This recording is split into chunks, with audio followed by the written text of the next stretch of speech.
According to legend, in 1819, a group of men bury a fabulous treasure in the Virginia countryside. Of gold and silver and jewels worth tens of millions of dollars. Their leader, Thomas Beale, writes down the treasure's location in a secret code.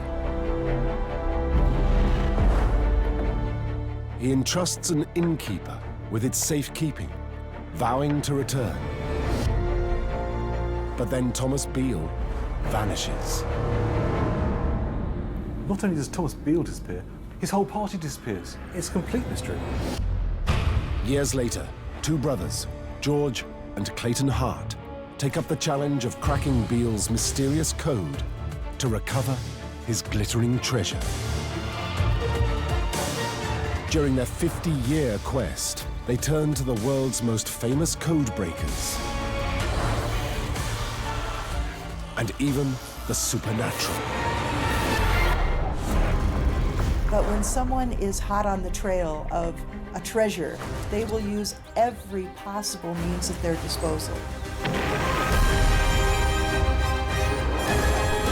In the 19th century, a seance was science. He genuinely believes that mesmerism will uncover the location of this treasure. Theirs is an extraordinary quest to unravel the mystery of Thomas Beale's lost treasure.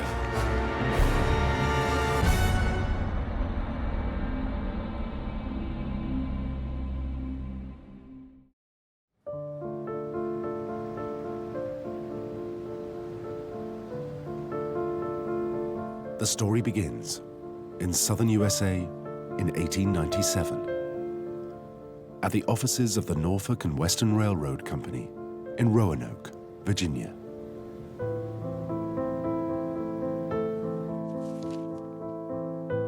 Clayton Hart, a 25-year-old clerk, spent his working day transcribing documents for his employer. A man like Clayton Hart, his life is rather humdrum and boring, I think. A lot of rote clerical work, and I can imagine that he is looking at the world and saying there must be something more than my workaday existence.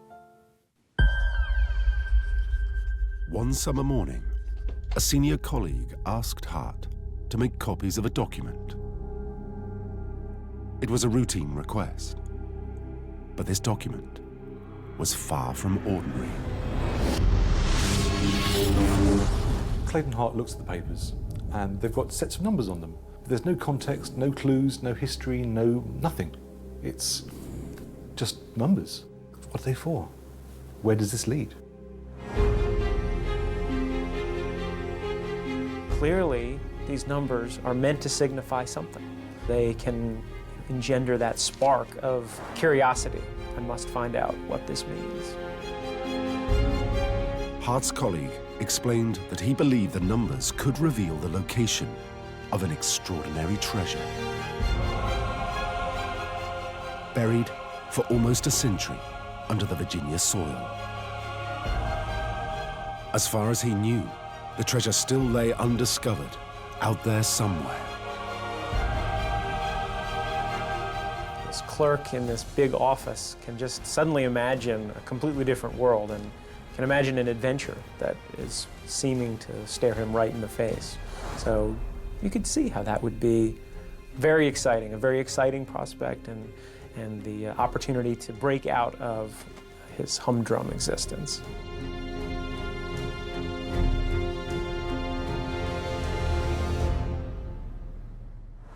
So Clayton Hart doesn't know at this particular moment, of course, that this is going to be his life's work. He's going to dedicate his entire life to discovering the location of this treasure hoard.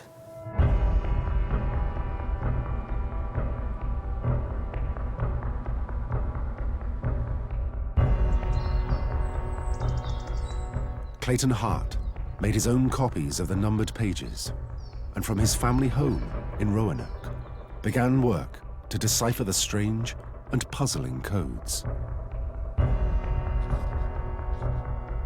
The question is, does Clayton Hart have a chance of solving this cipher? He's an amateur, but it's not a big mathematical cipher.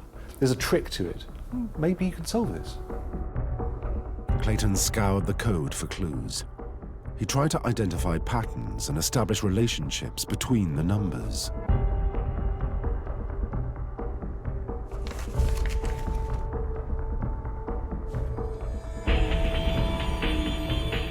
But after weeks of effort, he had got nowhere. He desperately needed to find a new lead if he had any hope of getting his hands on the buried treasure. So if you can't figure out the code, you can at least figure out who was the author of the code. What kind of person was this author? He begins to speculate that perhaps if he had some biographical information, some knowledge about where they came from, then he could begin to try and unpick these codes.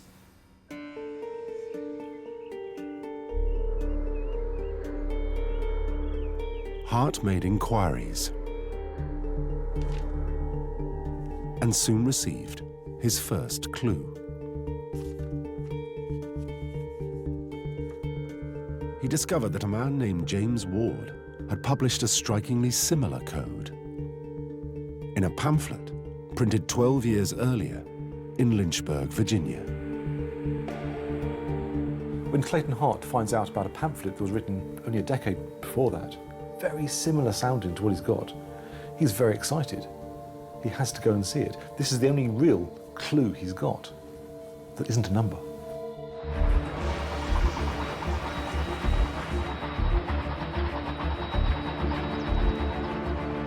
Hart set out for Lynchburg, 50 miles away to the east.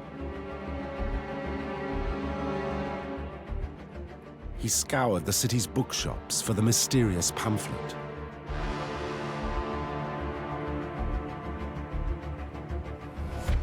Eventually, he found it.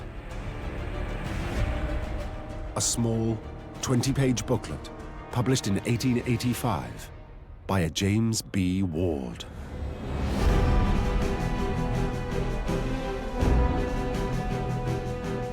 What he reads is the Beale papers, containing authentic statements regarding the treasure buried in 1819 and 1821 near Beaufort's in Bedford County, Virginia. On closer inspection, Hart noticed that the pamphlet contained 3 sets of numbers. The same numbers that had been puzzling him for weeks. You can almost feel his heart start to pound as he recognizes that this is the very same material that he has, which must have convinced him, wow, this is too much to be coincidental. There must be something true. This must be true. What an exciting thing. What's been a set of numbers is now treasure, actual treasure. Could it get any better than that? Clayton Hart had hit the jackpot. But who was the Beale referred to in the title? And where was the mysterious treasure buried? Hungry for more clues, Clayton Hart read the pamphlet from cover to cover. Its pages contained a tangled story of mystery and intrigue.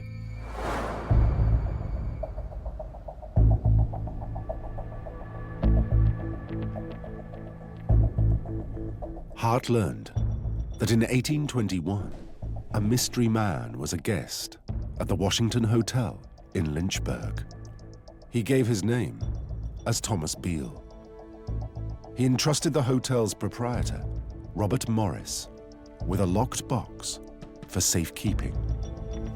This seems strange to us, but actually this was quite common. At this time, an innkeeper is actually one of the most trustworthy people that you can hand documents to. So many people would hand documents and private possessions to an innkeeper for safekeeping. Beale then disappeared without a trace.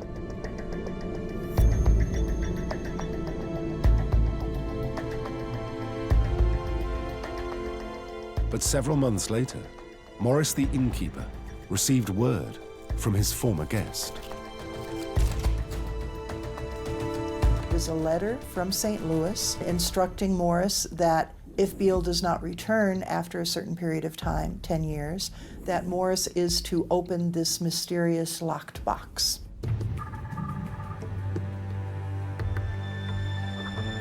Hart read that Morris waited 23 years before opening the box.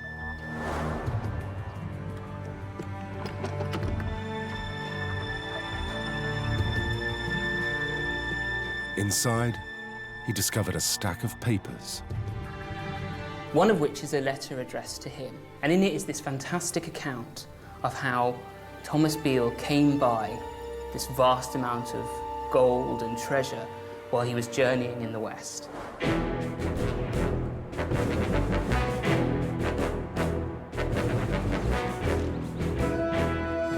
The story goes that in 1817, Beale and a group of companions set out into the West to hunt buffalo. They journeyed from their home in Virginia across country towards the Rocky Mountains of Colorado.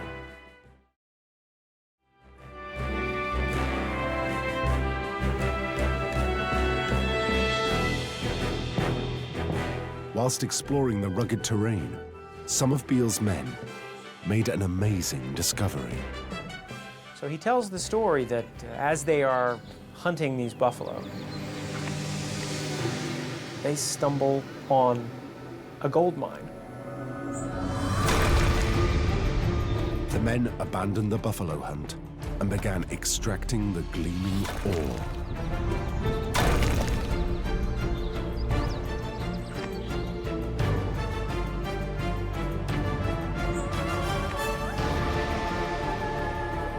They spend 18 months, the 30 of them, toiling away, pulling out thousands of pounds of gold and silver, and they debate what it is that they want to do with this. How do they want to store it? How do they share it with their families? Clayton Hart read that Beale and his men had decided to take their wealth back to Virginia.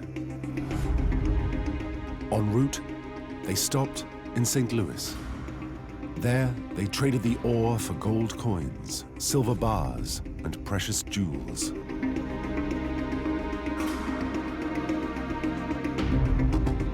They then transported their booty back to Virginia in two separate trips, one in 1819 and another in 1821.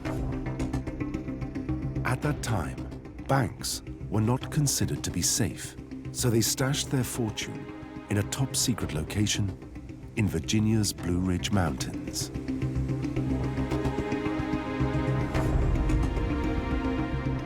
The pamphlet explained. Beale then encoded the treasure's hidden location in an enciphered message. Hart was captivated. Could this treasure really be buried in the Virginia mountains?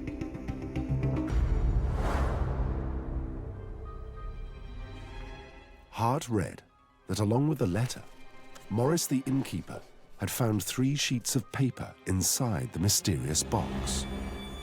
On each was written line after line of what seemed like random numbers. The pamphlet explained that these numbers form 3 enciphered messages written by Beale. Paper 1 contained the exact location of the treasure. Paper 2 was an inventory of the treasure. And paper 3 was a list of to whom the treasure belonged.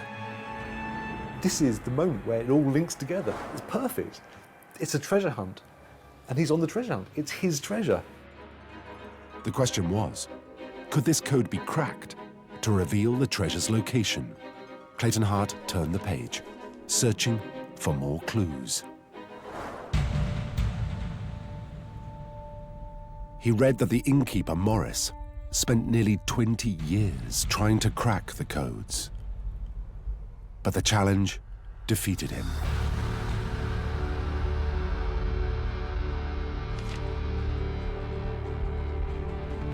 He passed the codes and Beale's letters to an unnamed friend.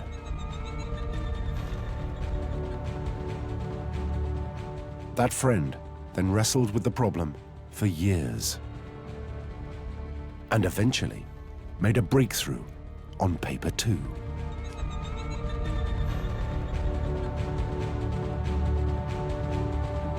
Morris's unnamed friend makes a really good guess that what he's looking at in these ciphers is a dictionary cipher, where each number tells you the index of a word in a book or paper or something. And by looking at the first letter of that word, you can decrypt the message.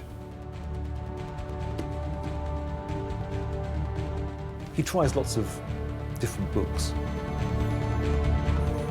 He tries the Declaration of Independence.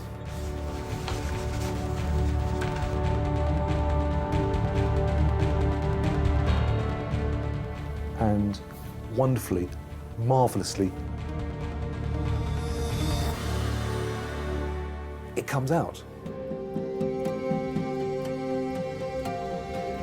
Starting by consecutively numbering the words of the declaration, the innkeeper's friend began to decode the second paper.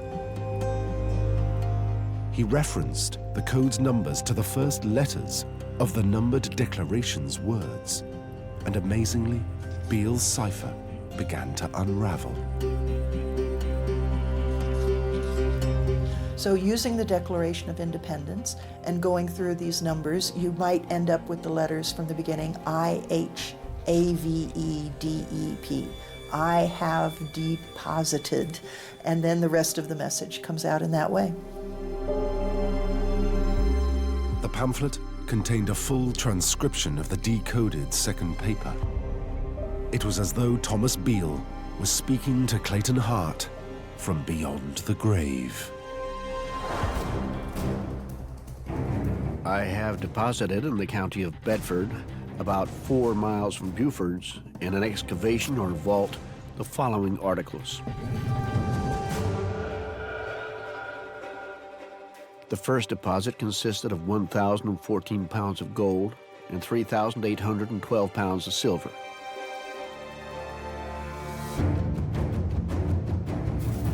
The second consisted of 1,907 pounds of gold and 1,288 pounds of silver.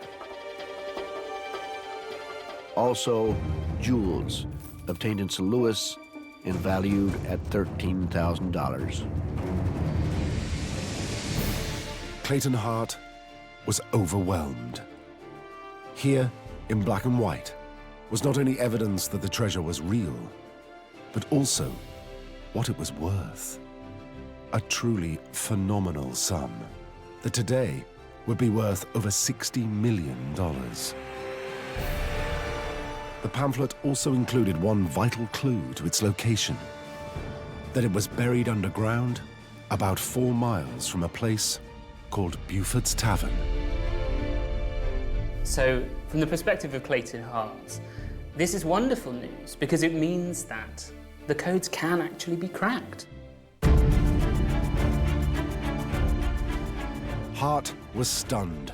It then occurred to him, if the Declaration of Independence was the key to the second Beale paper, maybe other well-known published texts could unlock the first paper, the one that contained the precise location of the treasure. He was convinced that he was on the verge of becoming rich beyond his wildest dreams.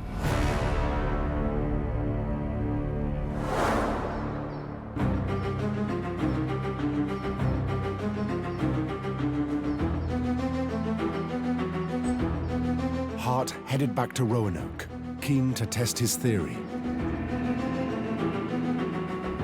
He enlisted the help of his brother, George, a trainee lawyer with dreams of opening offices in Washington, D.C. Of the two brothers, he's the more rational, more skeptical of the two. And Clayton tells his brother about what he's found, and his brother becomes interested. Clayton described his discoveries, and the two brothers began trying to trace the vital keys to the cipher-encoded papers.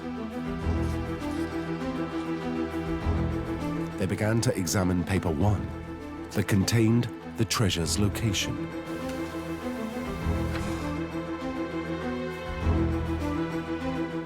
What the Hart brothers try to do now is they try loads of different books and loads of different strategies with books. They count words in different ways. Perhaps it's every word, perhaps it's every other word, perhaps you start numbering at the end, perhaps you take the second letter. So they try many different methods of trying to solve paper number 1.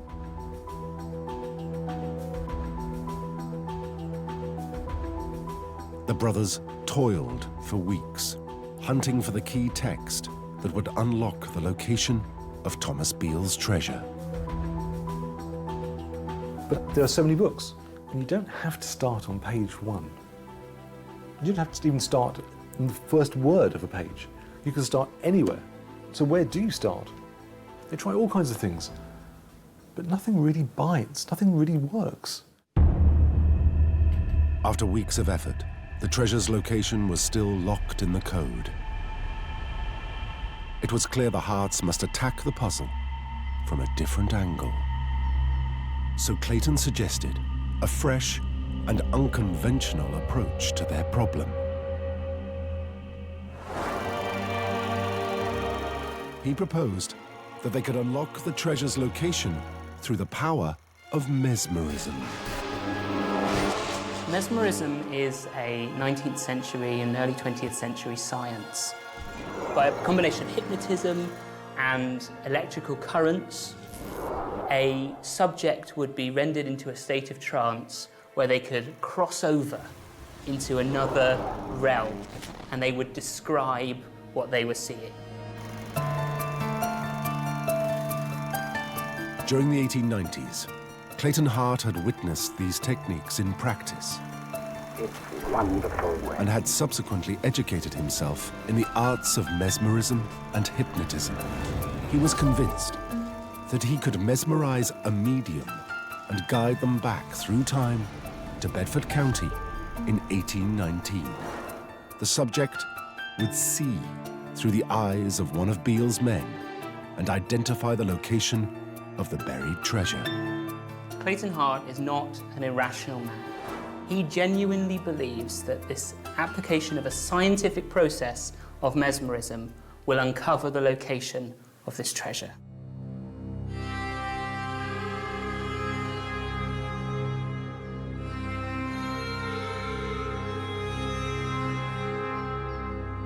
One year later, in early 1898, the brothers agreed to conduct a séance. For this, they required a suitable medium. Clayton enlisted the help of a local 18-year-old man who had shown promise as a clairvoyant and crystal ball reader. George Hart sized him up as mild-mannered and seemingly disinterested in what was about to happen. Clayton began the mesmerism process.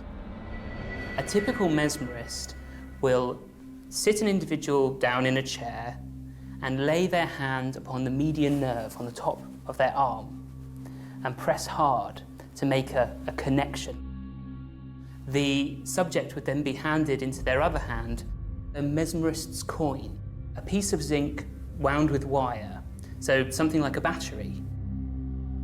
Then the mesmerist would rub their hands up and down this person's arm towards their head, sending a spasm through the individual, which would render them unconscious, insensible, and they would cross over into another realm where they would describe their visions. The Harts could see that the mesmerism process was working as the medium gazed into the crystal ball and, as if transfixed, took on an unfamiliar personality. He begins to speak like this rough-hewn, backcountry, early 19th century man would have.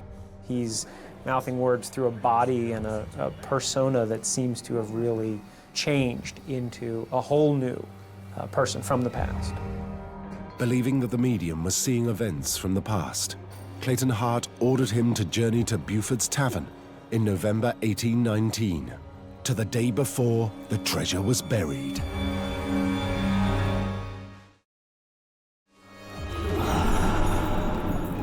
The medium described that he could see a group of men inside the tavern building. He then followed the man who appeared to be their leader, Thomas Beale, upstairs. According to the medium, Beale placed his saddlebags on the bed and opened one of its pouches. Inside was a fortune in precious jewels.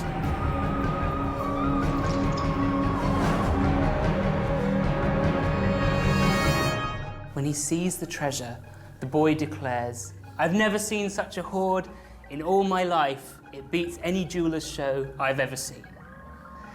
And the Hart brothers are amazed. Clayton ordered the medium to go outside the tavern and investigate the party's wagons. The subject describes looking into the pots that are on these wagons and seeing gold and silver within these pots. This first-person commentary seems to be just so vivid and so true to them that it provides just another brick in that wall, that foundation that they're building to support this story. Now convinced that the treasure was real, Clayton Hart focused his medium on identifying its secret location. He ordered him to follow the men's movements the next day when they went out to bury the treasure. According to the subject in the seance, he is describing that these two men who are out in the woods near Buford's Tavern are digging a hole, and that they are paving it with stones. And on these stones, they are placing pots, placing more stones on top of the pots. And this is matching exactly what is in the Beale papers in terms of what is described about where the treasure has been hidden. All of a sudden, the medium snapped out of his mesmerized state. Their mesmerized subject gives them everything they need, except where the treasure is. But he fills out the story so beautifully, so vividly. It's like he was right there with Thomas Beale. The Hart brothers took stock of what exactly had just occurred. George is a skeptic. Clayton is a true believer, and they are not sure whether or not this evidence is real evidence or not. The boy has said something. Is it debatable? Is it up for questioning? So they begin to chat with one another about whether or not they should follow this lead. Then the medium spoke. He told the brothers that he could lead them to the very spot where the treasure was buried. They think, how can it get any better? And they think, he can lead us to the treasure. The Harts really want this to be true.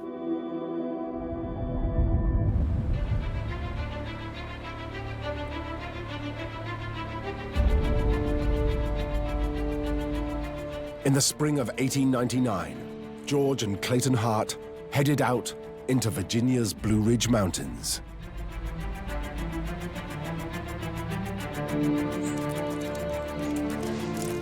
Along with their 18-year-old medium, they scrambled through the wooded countryside.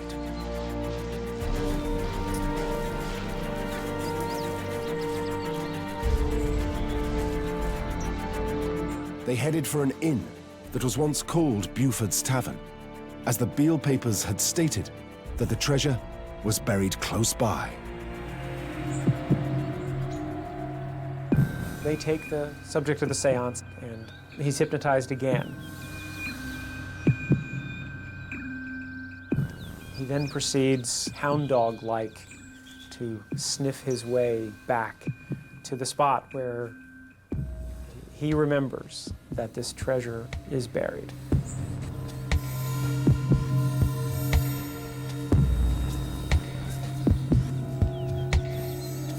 The three men tramped 4 miles through overgrown woodland. Suddenly, the medium stopped before darting off into the woods. He seems to know right where he's going. He jumps across a stream. He goes up a hill, down into an area where there's a little depression in the ground, and he acts as though he can see the treasure. Look, there it is. It's right there.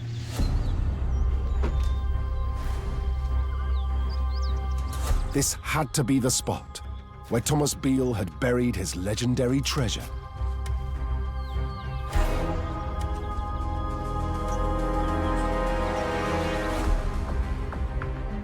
For 6 hours, they shoveled load after load of moist Virginia soil.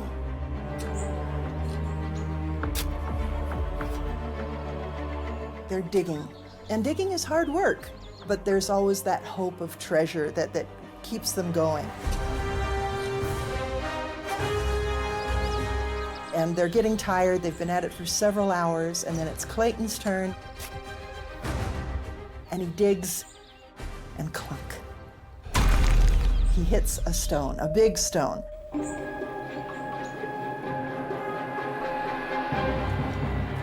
Tingling with anticipation, the brothers cleared the dirt from the stone's edges.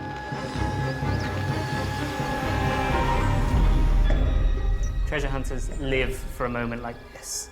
They've been working so hard for so long, deciphering the codes, mesmerizing young boys, and what they end up finding is a hollow stone, and they think, wow, this is my moment. This is the moment where we're going to uncover Thomas Beale's treasure.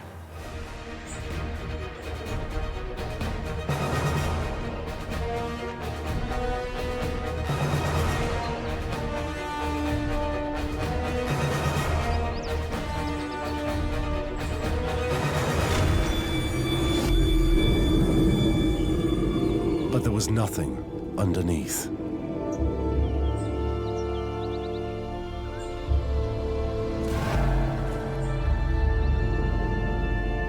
Frustrated, Clayton asked the medium if they had made a mistake.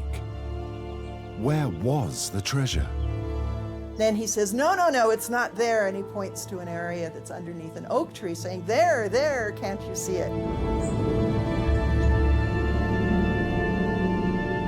George Hart had lost all faith in their medium. The decision was made to return home.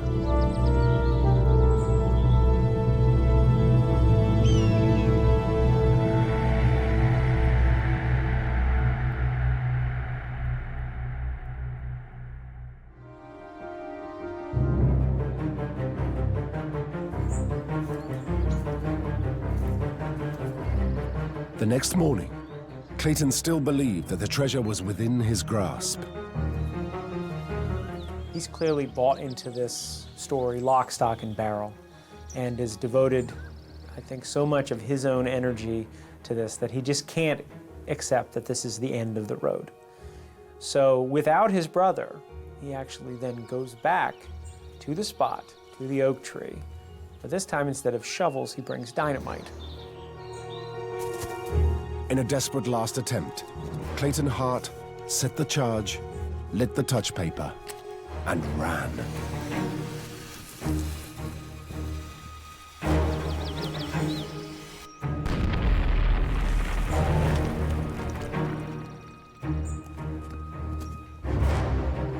When the air cleared, Clayton frantically started digging.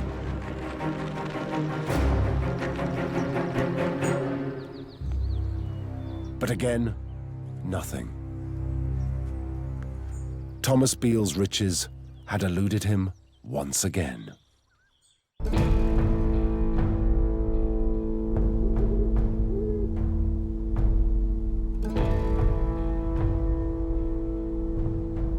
The next 4 years passed without any progress. But Clayton Hart remained as keen as ever to find Beale's lost treasure. Clayton Hart is a true believer.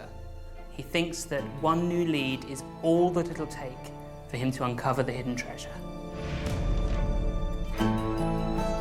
He returned to the Beale papers and focused in on the pamphlet's publisher, James B.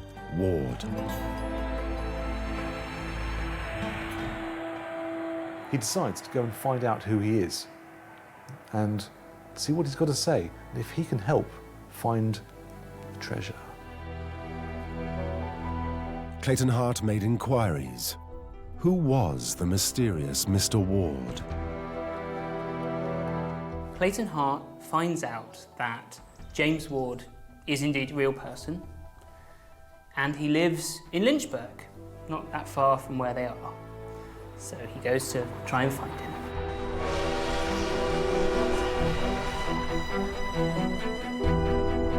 He journeyed to Lynchburg to meet Ward. Hart recounted the brothers' adventures trying to find Beale's lost treasure and asked if Ward had any new leads. And Ward tells Hart point blank, everything in the pamphlet I published is true. Everything that you read about the expedition and the gold and Robert Morris and the unnamed friend cracking the code, it's all true. But Ward couldn't provide any further details. Nothing that could help Clayton find the treasure. Clayton returned to Roanoke in despair. The last living connection to the mystery had led nowhere, and the location of Beale's riches remained unknown.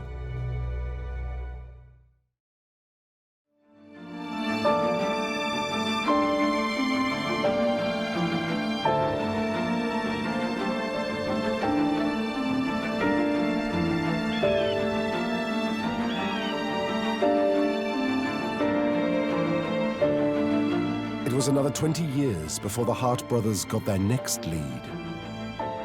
George Hart was by this time a qualified lawyer, living in Washington, D.C. In 1924, he read a magazine article about a Colonel George Fabian and the work of American codebreakers during the First World War.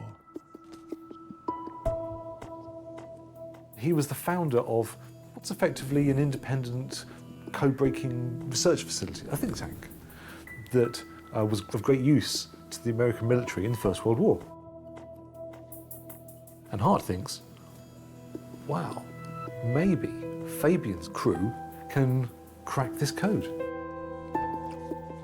With Clayton's blessing, George Hart mailed Colonel Fabian with the story of the brothers' adventures, together with the codes and all the information they knew about the mystery.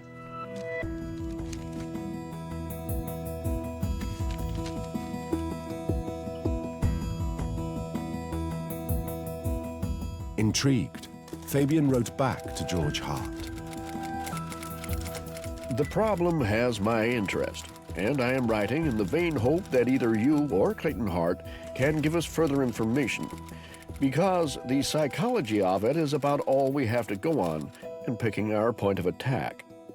In the meantime, we will retain the pamphlet and work on it as we can find the time to do so. Fabian pointed out what the Hart brothers already knew, that in order to crack the ciphers on papers 1 and 3, he first needed to discover the correct keys. But he said, it's difficult. It's very difficult, if not impossible, to break a code in a vacuum, devoid of all context that we understand. And so in some sense, this response, which Hart hoped would really be sort of a magic key to open this lock, is simply more of what they already understood, which is that until you really know more about how this code was created, cracking it is fiendishly difficult. Fabian's attempts to decipher the Beale papers went nowhere. He decided to enlist the talents of his 2 top cryptologists. William and Elizabeth Friedman were both accomplished code breakers and pioneers of new cryptographic techniques born out of the First World War. William and Elizabeth Friedman are two probably of the most famous code breakers in the United States. They would often look at some of these unsolved ciphers and sort of crack them for fun. The Friedmans studied the Beale ciphers and applied their expertise to the problem of breaking them. Friedmans look at these ciphers and they use their toolbox. But the difference between them and other people is that William Friedman invented the toolbox. And so when he and his wife look at this thing, they look with incredibly piercing vision. The more the Friedmans looked at the Beale papers, the more they suspected they were not what they claimed to be.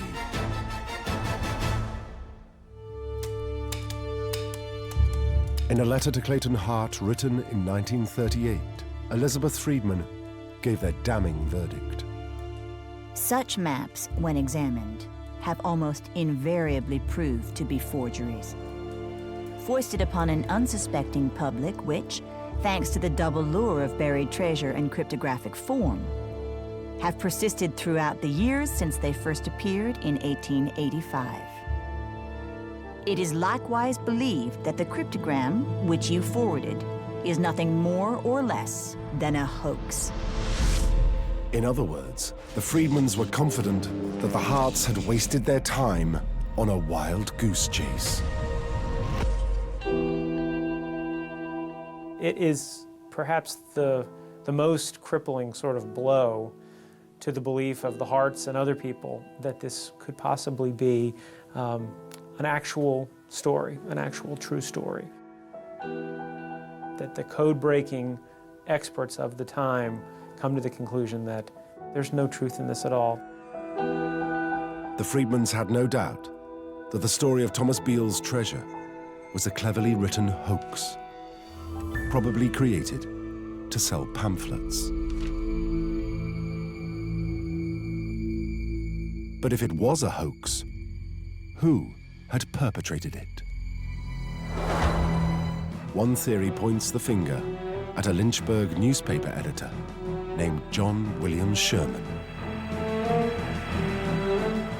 In 1885, John William Sherman purchases the Lynchburg Virginian newspaper.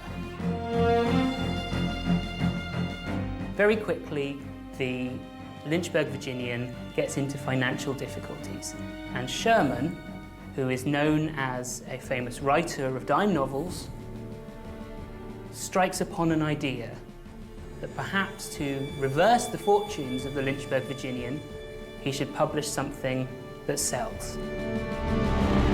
Some researchers now believe that Sherman created the Beale papers as a money spinner. It makes a lot of sense if you think about it. He certainly had the experience and the background and had the motive in being in a difficult financial position with his newspaper. There is another piece of evidence that supports this theory. Advertisements for the Beale Papers pamphlet ran a total of 84 times from 1885, and only ever in one newspaper, the Lynchburg Virginian. Who on earth would publish an advert 84 times? Who could afford to do that? The only person that could really do that would be the owner, John William Sherman. And there's one more startling connection. Sherman's first cousin was none other than the man Clayton Hart had visited in 1903. The publisher of the Beale Papers, James B. Ward. John Sherman cannot publish the Beale Papers under his own name. He's well known in Virginia as the editor of this newspaper, and it's known that he's also in financial difficulties. So he enlists his cousin to act as agent, James Ward, finishing the deception and authenticating the texts as true. In other words, it seems there never was a Beale or a treasure.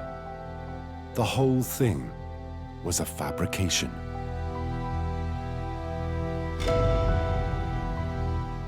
But Clayton Hart was convinced that the papers were real. He went to his grave, believing that Thomas Beale's treasure was out there somewhere.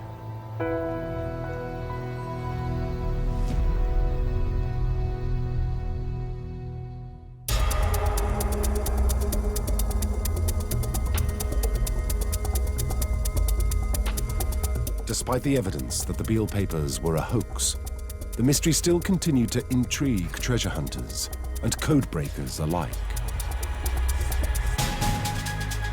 In the 1960s, a computer scientist named Carl Hammer entered the quest to decipher the mysterious Beale codes. He put the number sequences through the most advanced computers of the day. He even identified patterns in the ciphers, but still, he failed to crack the codes. In the 1980s, a historical journal from the 1820s emerged that told of a party closely fitting the description of Beale's.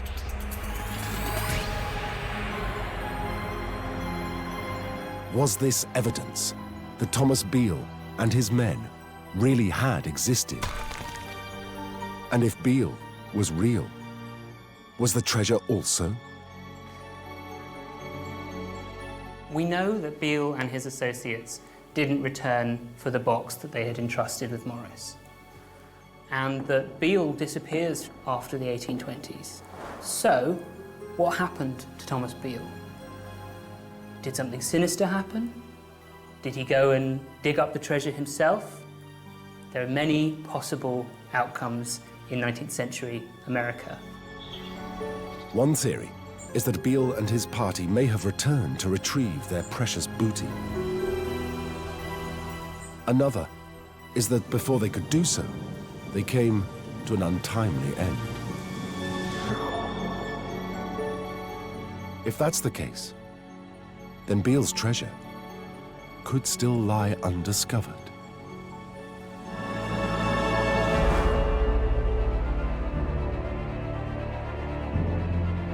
Clayton and George Hart spent 50 years of their lives trying to solve the mystery of Beale's treasure.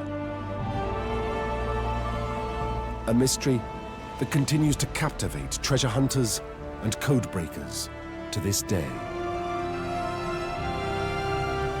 The Beale ciphers, the Beale papers, are a source of incredible interest to people, and they continue to be, even 100 years later.